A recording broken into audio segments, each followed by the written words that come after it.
I'd spent 23 years running from the past. Running from the girl who watched her mother walk out the door without a word. Running from the scent of stale diner grease and the anxiety of late rent notices. I ran all the way from a dying town in Ohio to a high-rise office in Orlando, Florida. I built a life. A six-figure salary, an apartment with a skyline view, a sense of security I'd never known. I was Julia Foster, data analyst, not the forgotten 9-year-old. I thought I was safe. But one autumn evening, a knock at my door brought it all crashing down. It wasn't a package. It wasn't a neighbor. It was Marie Stone, the woman who abandoned me, and her spoiled, entitled son, Caleb. They didn't come for a hug. They came for my money. They came for a fortune. And when I said no, they did something unforgivable. Something so calculating, so monstrous, it would force me to choose between my own peace and the last shred of misplaced hope I had for a family. This is the story of how I served my mother the sweetest, most definitive kind of justice. Legal, permanent, and absolutely non-negotiable.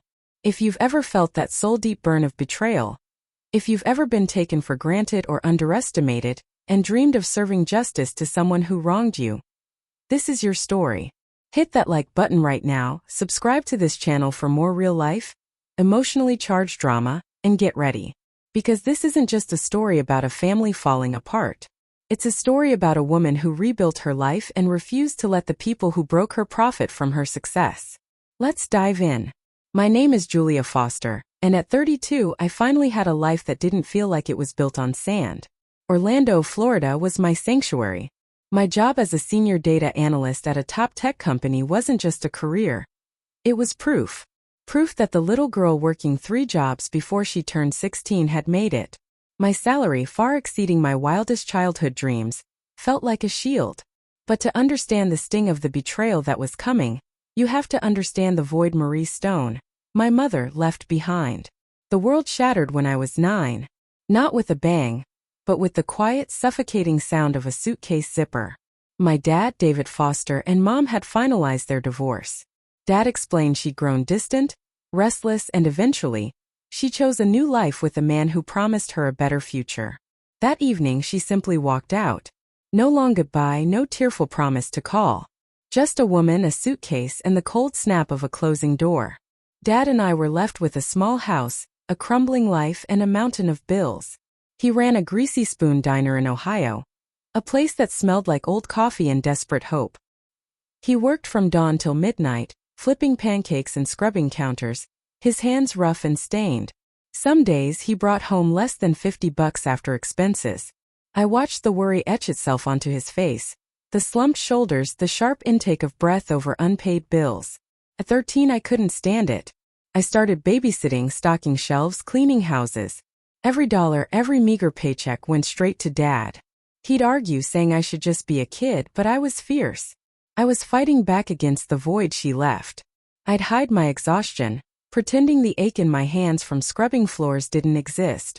My lifeline was school. I'd lose myself in the logic of math club, calculating a future that was bigger than our circumstances. Dad was my anchor. He'd sit with me at our worn kitchen table, telling me I was stronger than I knew. His words were the fuel. Marie, meanwhile, vanished. She started a new family across the state, giving birth to my half-brother, Caleb Grant. She never called. Never visited. The only proof of her existence was a yearly birthday card. A few hollow, cold words that felt more like a cut than a comfort. Happy birthday. Hope you're doing okay. Those cards were a constant aching reminder. I wasn't enough for her to stay. My path out was paved with sheer grit. My guidance counselor saw my fight and pointed me toward scholarships. At 17, I won a full ride to a state university for data analytics. A field that made sense of the chaos, a world of patterns and answers. That scholarship was my declaration of independence. But tuition was only the start. I worked multiple jobs to cover books, rent, and meals. Waiting tables, answering calls at a law firm, cleaning offices until past midnight. My schedule was brutal. Up at 5 a.m., asleep past midnight. I was a machine driven by the promise I made to myself. I would never be dependent on anyone again. College was a grind, but it shaped me into the sharp, meticulous analyst I am today. By graduation, I had a great job offer in Orlando. Moving there felt like shedding an old skin. With my income stable, I took care of the man who deserved it all, Dad. I started sending him $500 a month. It wasn't charity, it was repayment. It helped him pay off debts from the diner, fix the leaky roof, and finally breathe. Every time we spoke, his voice would crack with pride. You're my greatest achievement, Julia. Those moments, not the promotions, were my real currency. I thought the door to the past was closed, locked. My life was finally mine. It was a crisp autumn evening in Orlando. I was unwinding, going over some complex reports when the knock came. Sharp. Insistent. I opened the door and the air left my lungs. Standing there, framed in my doorway, was Marie Stone. Her smile was wide, but my body instantly registered it as unfamiliar, rehearsed. Slouched beside her, looking utterly bored and entitled, was Caleb, my half-brother. It had been over 2 decades since I'd seen her. The sight hit me, part shock, part an old buried ache. She stepped forward, arms open. Julia, my sweet girl, it's been too long, she cooed. Pulling me into a hug I instantly stiffened against.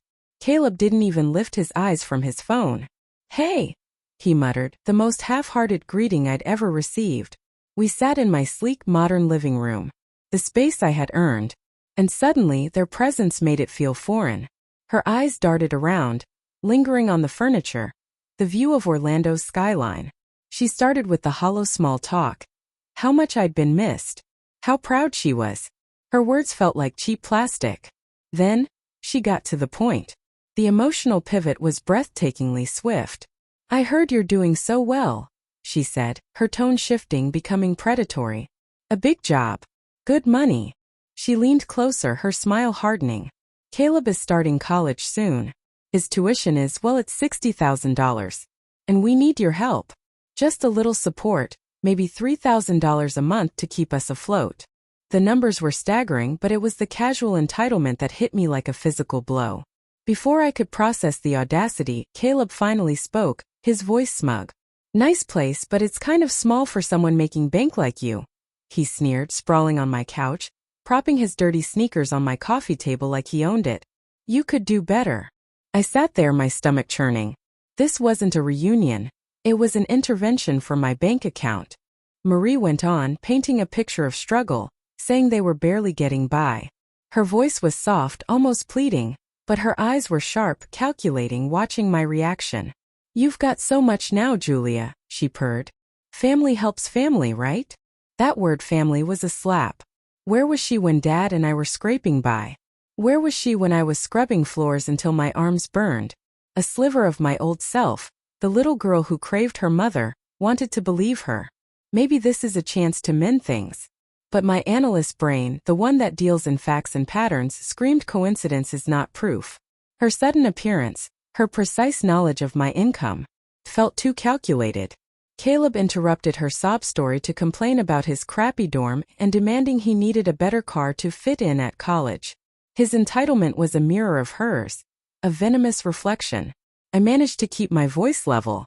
I need time to think. $60,000 isn't something I can just hand over. Marie's smile faltered. Caleb scoffed, muttering something about me being stingy. They left soon after, Marie promising to call. Her hug lingering a little too long, trying to absorb my success through osmosis. I locked the door, leaning my head against the cool wood. My heart was pounding a frantic rhythm of anger and disbelief. Don't you dare hope, Julia, my inner voice warned. This is not love. This is a heist. I agreed to meet them at a busy Orlando cafe the next day. I wanted answers, not charity. When I sat down, Marie was already on offense, her voice dripping with fake warmth. Julia, I've missed you so much, she said, reaching for my hand. I pulled it back. She launched into a prepared monologue about why she'd been gone, her voice trembling just enough to sound sincere. Your dad made it impossible for me to stay in touch, she claimed, her eyes wide with feigned sadness. He shut me out. Kept you from me. I tried, Julia. I really did. The lies hit hard. I knew the truth. Dad begged her to stay in touch, but she had chosen her new life. Now she was twisting the truth to paint him as the villain. The audacity made my blood run cold. I stayed silent, letting her hang herself with her own words. She shifted back to the demands. Caleb's future is at stake. We need your help. Caleb chimed in, not even looking up. Yeah, I need a car to get around campus. Something nice like a Mustang. And a new phone. This one's trash. A $30,000 car and a $1,000 phone. As if I owed him a lifestyle I'd fought years to build for myself. You're asking for a car and a phone on top of the $60,000? I said, my voice steady, dangerously sharp. Caleb rolled his eyes. You're loaded, Julia. What's the big deal? Marie jumped in, her tone pleading.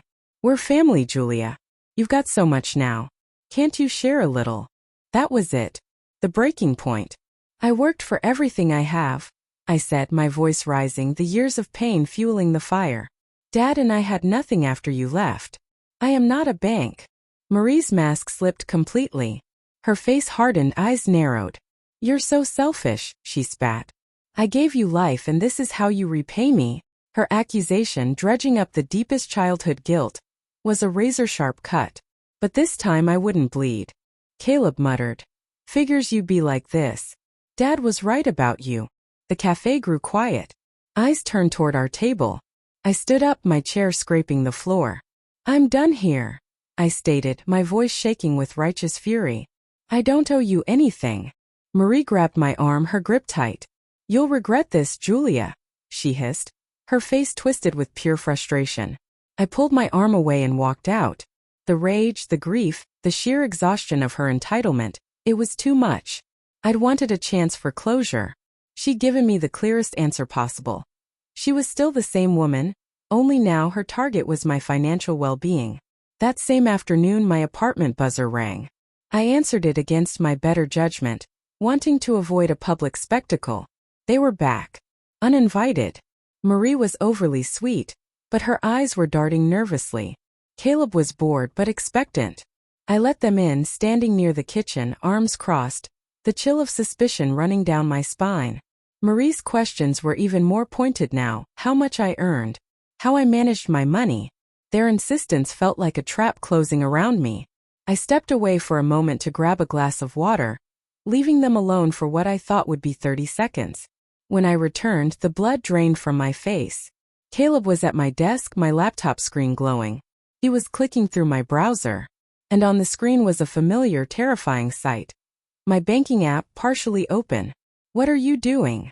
I snapped, surging forward. Caleb shrugged, completely unfazed. Just checking it out, he smirked. Marie jumped in, defensive. We were just curious, Julia. You've got so much. Why hide it? My hands were shaking as I yanked the laptop away. You don't touch my stuff, I warned, my voice low and dangerous. I checked the screen. My financial dashboard had been opened. Login attempts were logged. The pieces clicked into place. Marie had known my job and my salary with suspicious accuracy. How did she know? I opened my email, my heart hammering against my ribs. And there it was. A forwarded message from my dad's email account to Marie's address, detailing my job and salary. My father, who had always trusted her, who had loved her once. She had hacked my dad's email. She had violated his trust, not just to find me, but to dig into my life, to plan this heist. You hacked Dad's email, I demanded, turning on her. Marie's face went white, but the shame lasted only a second before it curdled into rage. Your dad's a failure, Julia, she spat, venom lacing every word. Running that pathetic diner, dragging you down with him. I had to know how you turned out so well. Caleb snickered. Yeah, he's a loser. You're better than that. Their cruelty was the final defining moment. It ignited a cold, clear fury in me. The analyst's precision mixed with a lifetime of suppressed pain. They were not just trying to steal from me. They were tearing down the man who sacrificed everything for me. I held up my phone. Get out, or I'm calling the police right now. Marie's composure cracked completely. You'd call the cops on your own mother? She hissed. You broke into Dad's email and tried to access my accounts. That's serious enough, I said, dialing 911, my finger hovering over the call button. She grabbed Caleb's arm, pulling him violently toward the door. You're making a mistake, Julia, she warned, her voice dropping to an icy chill. We're not done. The door slammed behind them. I locked it multiple times and collapsed onto my couch. My hands were still trembling, but my mind was cold and focused. The logs confirmed it. Multiple failed login attempts on my bank, a browser tab opened to the password reset page. The game was over. I was done being the victim. I immediately called Dad, telling him that Marie had hacked his email and was spreading lies about him being a failure was the hardest part. He sighed, quiet, not surprised. "That's Marie," he said quietly. "She always twisted things to suit her." He confirmed his password had been changed weeks ago. His pain hardened my resolve. It was no longer just about my money. It was about protecting him. The very next day I called my lawyer, Mark Sullivan. Mark was a bulldog, sharp, methodical, and direct. I presented him with my evidence, the proof I had meticulously gathered, screenshots of the login attempts, the forwarded email from Dad's account, and my own data analysis of the activity. Mark didn't mince words. "This is serious, Julia. This is attempted financial fraud and violation of privacy. We are filing for a restraining order." We went to the Orlando courthouse. The process was exhausting, paperwork, hearings, reliving the trauma. But I didn't waver. I wanted the law to be the shield my father and I had never had. The judge reviewed the evidence. Marie's history, her recent actions, the undeniable proof of the email hack. Within weeks, the court granted a permanent restraining order against Marie Stone and Caleb Grant. They were legally barred from contacting me, approaching my home, or my place of work. The ruling felt like a physical weight being lifted, a legal shield against their endless schemes. The relief was intoxicating. Days after the order was granted, I got the notification. Ping on my phone. My two-factor authentication had blocked a transfer attempt. $10,000 was being moved from my savings. I knew exactly who it was. Marie, desperate, greedy, and now illegal. She hadn't stopped digging, even with the threat of contempt of court hanging over her head. But my data analyst's security was tighter than her conscience. She failed. Called Mark. He was delighted. "You just gave us the hammer, Julia." Mark filed a follow-up with the court, detailing the attempted theft after the restraining order. Marie wouldn't face a monetary penalty, but the filing ensured that any future attempt, any attempt at all, would result in immediate and serious legal consequences. Her chance to ever be in my life, even as an antagonist, was officially dead. The silence that followed was the sweetest sound I've ever heard. The dominoes of their selfishness began to fall. A year later, Marie's older sister, Aunt Ruth, reached out to me. Her voice was heavy with regret. "Marie's been like this since we were kids, Julia," she confessed, sharing stories of my mother's lifelong manipulations, the lies, the money she'd borrowed and never repaid. Ruth's honesty was a powerful antidote to my guilt. Marie's betrayal wasn't personal. It was simply who she was. Word spread through their shrinking social circle. Friends and relatives, weary of Marie and Caleb's incessant demands and lies, cut them off. They burned every last bridge. Marie and Caleb, unable to sustain their entitled lifestyle, were forced to move to a smaller, more remote town. The consequences of their greed were a shrunken life, a ruined reputation, and absolute isolation. My triumph wasn't monetary. It was the pure, clean satisfaction of watching justice delivered, not by karma, but by my own strategic hand. I used the intelligence and discipline I learned from my struggle to finally win the fight I never chose. That battle, though agonizing, finally brought me peace. I started seeing a therapist, Dr. Brooks, who helped me unpack the trauma of the abandonment and the subsequent assault. "You've carried her choices too long," she told me. I learned that Marie's absence was her failure, not mine. Inspired by my own journey, I founded a small charity here in Orlando, supporting kids from struggling families with scholarships and mentorship. Giving back to the girl I used to be felt like the ultimate victory. Through it all, Dad remained my anchor. My friends Cara, Nina, Ryan became my chosen family. They showed up without expectation, celebrating my wins and listening to my fears. One evening, laughing over dinner with them, I realized the final, most profound truth. Family isn't blood. It's the people who choose you, who respect you, and who stay. I had my dad and I had them, and that was more than enough. Thank you for sticking with me through this story. I hope it shows you that no matter how deep the betrayal, you have the power to draw a line and protect your peace. Family is what you make it, not what you're born into. If this story gave you the chills, if you felt that moment of satisfaction, smash that like button right now. And tell me in the comments below, what does family truly mean to you? Share your thoughts, your struggles, and your triumphs. We're a community of survivors here. And of course, subscribe for more real-life revenge stories just like mine. I'll see you in the next one.